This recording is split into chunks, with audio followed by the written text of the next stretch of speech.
Hello students, कैसे हो आप सभी। मैं हूं गुरदीप और ऑनलाइन स्टडी में आपका स्वागत है।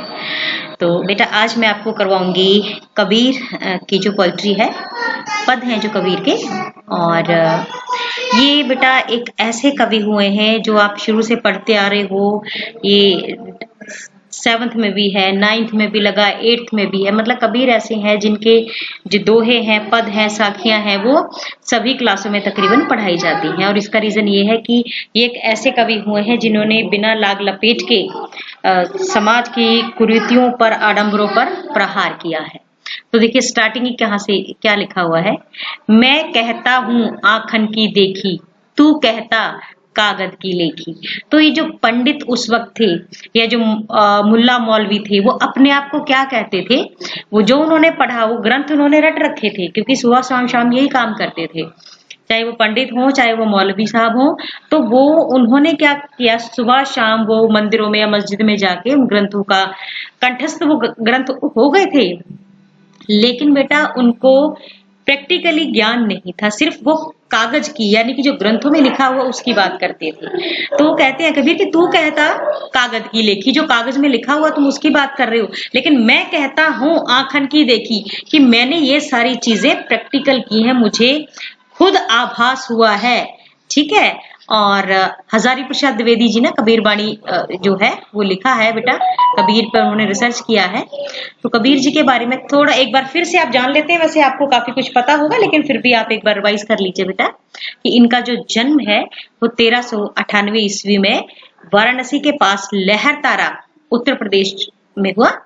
और इनकी जो प्रमुख रचनाएं हैं वो बीजक में है। एक ही इनकी रचना है बीजक, जिसके 3 पार्ट हैं, साखी, सबद और रमैनी। ठीक है।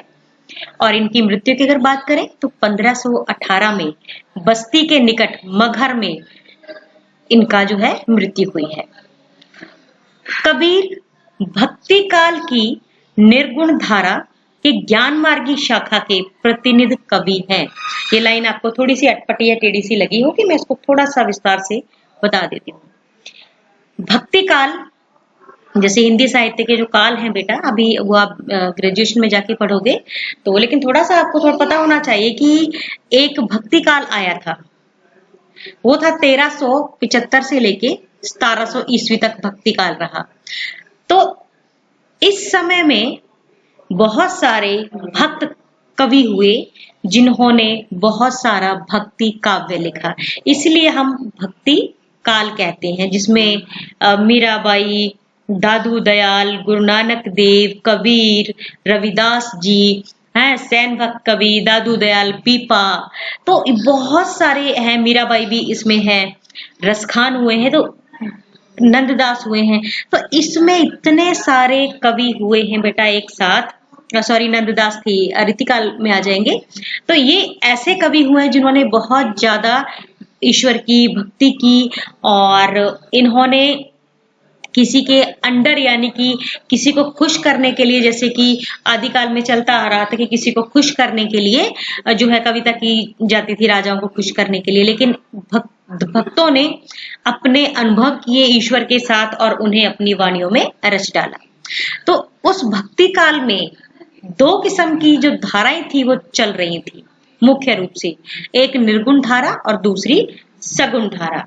तो बेटा जो निर्गुण थे वो परमात्मा को निराकार मानते थे। निर्गुण मतलब जिसका कोई आंख, नाक, मुंह या कोई उसका रूप आकार नहीं है, वो निर्गुण है ना। जैसे कि कबीर के जो ब्रह्मा थे, वो ब्रह्मा है, वो ज्योति प्रकाश है, वो प्रकाश के रूप में है। लेकिन इसी दौरान जैसे सूरदास, तुलसीदास जी हुए हैं कवि, इतने महत्वपूर्ण कवि हुए हैं सूर और तुलसी, तो ये थे सगुण भक्ति काव्य के ये जो प्रमुख थे। ठीक है। क्योंकि इनके जो इष्ट थे, जैसे कि तुलसीदास के रहे हैं राम, श्री राम, तो राम का एक अलग उनका स्वरूप है, उनके पिता हैं वो दशरथ पुत्र हैं, और उनकी माता का भी नाम है, बहन भाई है, उनके परिवार है, उनकी एक जान पहचान है। तो इस प्रकार मतलब कि 2 किस्म की भक्ति होती है भक्ति काल में, निर्गुण और सगुण। अगर तुलसीदास की बात करें तो उन्होंने राम की भक्ति की, वो भी सगुण भक्ति थी। सूरदास की बात करें, उन्होंने कृष्ण की भक्ति की, तो वो भी जो है सगुण काव्य धारा के थे।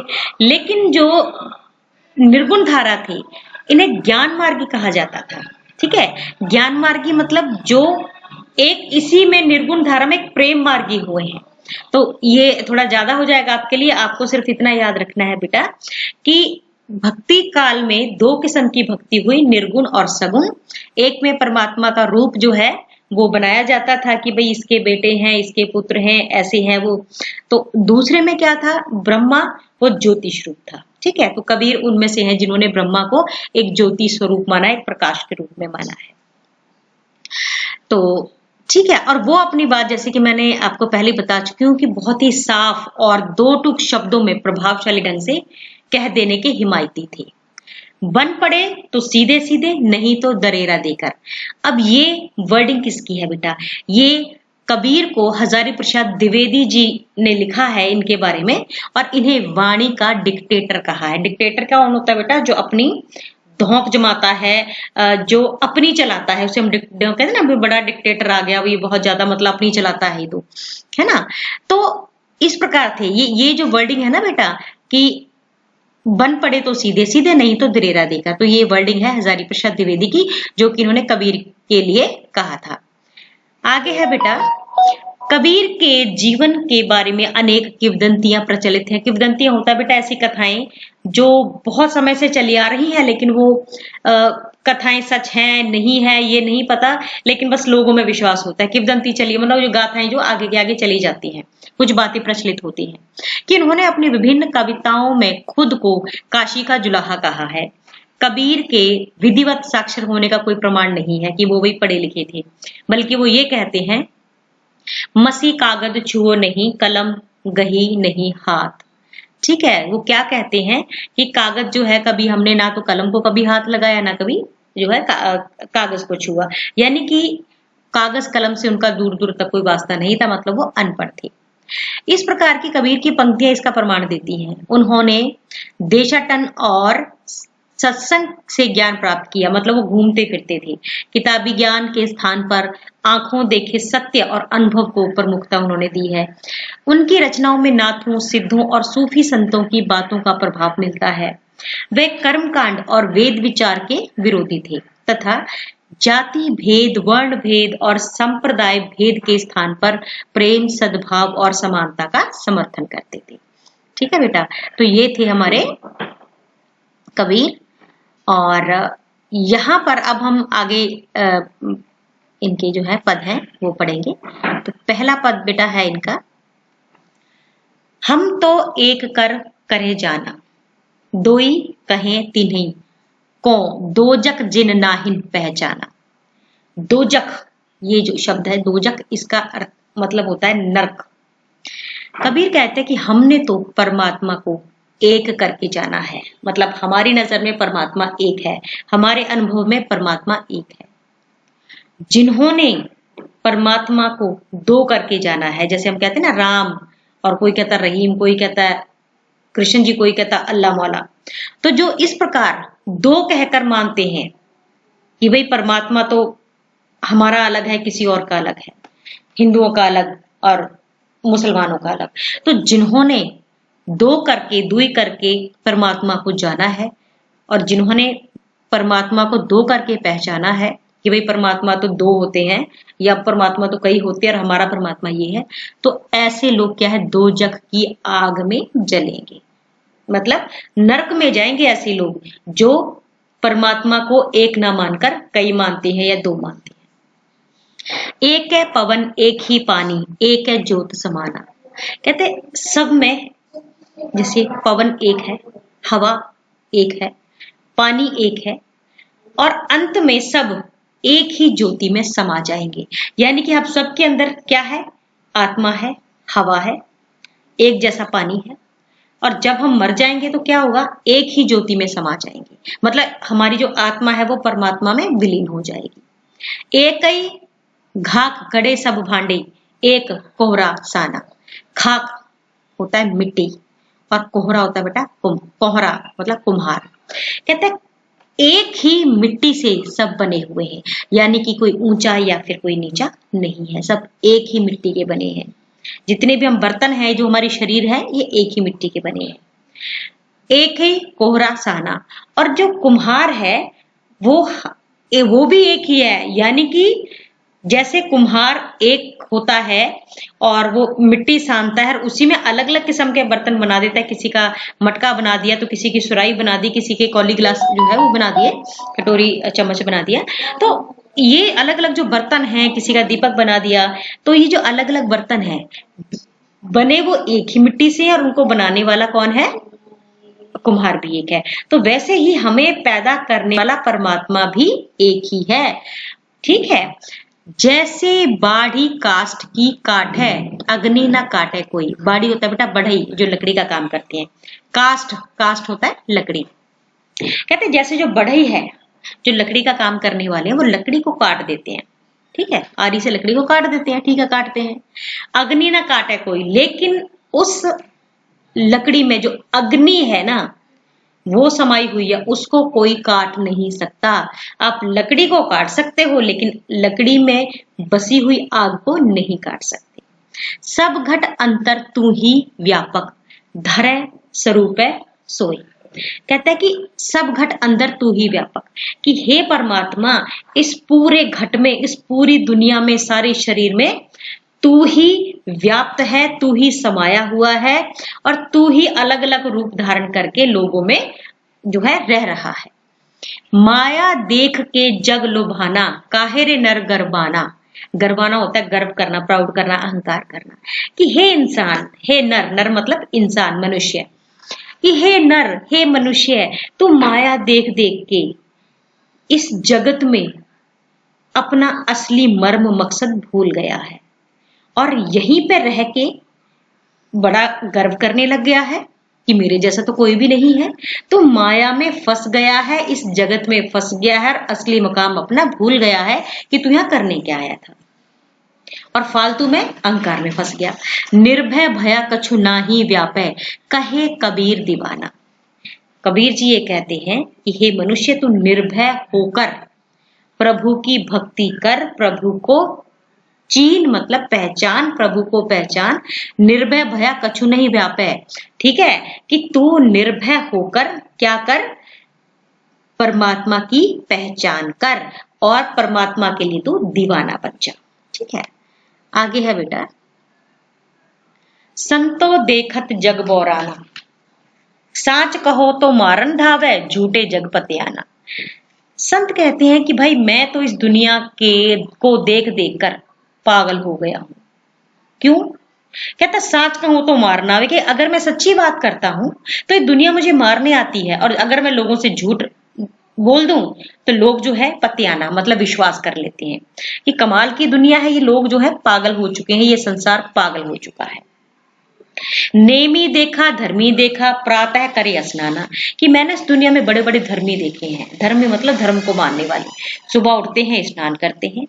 आत्म मार पखाने पूजे, आत्म होता है आत्मा अपने आप, और पखाने होता है बेटा पत्थर, पूजे मतलब पूजना। कि मैंने ऐसे ऐसे लोग भी देखे हैं जो आत्मा की आवाज को तो मार देते हैं और पत्थर पूज रहे हैं, पत्थरों की पूजा कर रहे हैं, मतलब आडंबरों में फंस रहे हैं।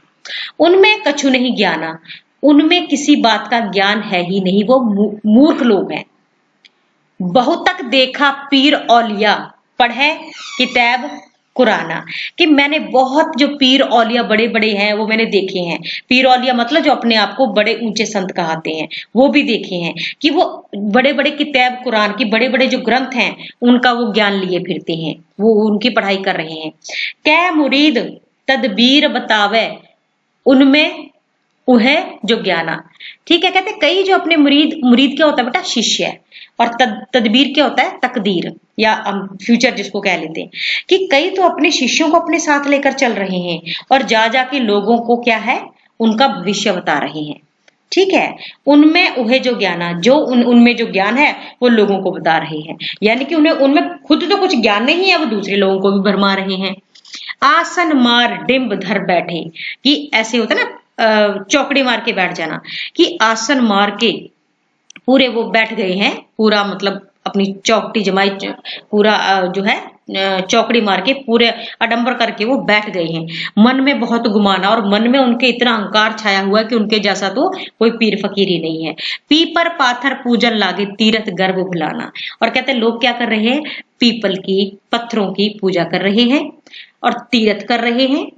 अहंकार में सच जो है वो सब भूल गए हैं। टोपी पहरे माला पहरे छाप तिलक अनुमाना। और लोग क्या कर रहे हैं, टोपी डाल रहे हैं, माला पहन रहे हैं, टिक्के लगा रहे हैं, तिलक पहन रहे हैं, छापे मतलब जैसे राख जो है वो कर ली, या माथे पे 3-4 उंगलियों का जैसे व्हाइट व्हाइट सा वो एक पोचा सा फेर लिया। तो इस प्रकार जो वो कर रहे हैं, ये सब क्या है बेटा, सब आडंबर है जो लोगों को वो भरमाने के लिए कर रहे हैं। आगे है बेटा, साखी शब्द ही गावत भूले आत्म खबर न जाना। कहते साखी शब्द को गाते फिर रहे हैं। मतलब साखी शब्द क्या है कि जो शब्द हैं जो उन्होंने कंठस्थ कर रखे हैं बस वही उगाते फिर रहे हैं और अपनी आत्मा की, अपने आप की उनको कोई खबर नहीं है। हिंदू कहे मोए राम प्यारा, तुर्क कहे रहमाना। हिंदू कहते हैं कि भाई मुझे तो राम जो है मेरा ईश्वर है वही प्यारा है, बाकी तो सब बकवास है। लेकिन जो मुसलमान है वो कहते हैं जी मुझे तो रहमान खुदा अल्लाह वो प्यारा है, हिंदू जो है वो काफिर है। आपस में दो लड़ मुए मरम न काहू जाना। और आपस में ही ये दोनों जातियां और ये दोनों जो धर्म के लोग हैं आपस में ही कट कट के मर जाते हैं, लेकिन जो मर्म होता है, असली जो उद्देश्य है, असली जो तथ्य है वो कोई भी नहीं जान पाया। घर घर मंत्र देत फिरत हैं महिमा के अभिमान। और जो लोग ये चाहते कि भी लोग हमारी वाह वाह करें, अपनी वाह वाह के चक्कर में वो लोग डोर टू डोर और घर घर जाकर गुरुमंत्र देते फिरते हैं। गुरु के सहित सीखे सब बूढ़े। बूढ़े होता है बेटा डूब जाना। बूढ़े क्या होता है, डूब जाना।